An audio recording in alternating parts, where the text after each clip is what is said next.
म्हटले जाते. एक्झाम्पल पाहूया. That is a tree. ते झाड आहे.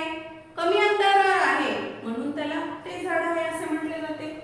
सेकंड ऑप्शन पाहूया. That is a house.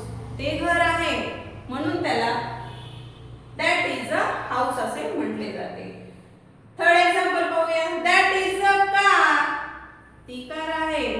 कमी अंतरावर आहे म्हणून त्याला दॅट इज अ कार असं वाचलं जातं. विद्यार्थी मित्रांनो, दॅट इज अ मोबाईल हे वाक्य नेहमीच बरोबर असतं का? मला तुम्ही कमेंट मध्ये लिहून पाठवा आणि दॅटचे 5 वाक्य तयार करून मला कमेंट मध्ये पाठवा. उद्या भेटू दिस या वाक्यासोबत.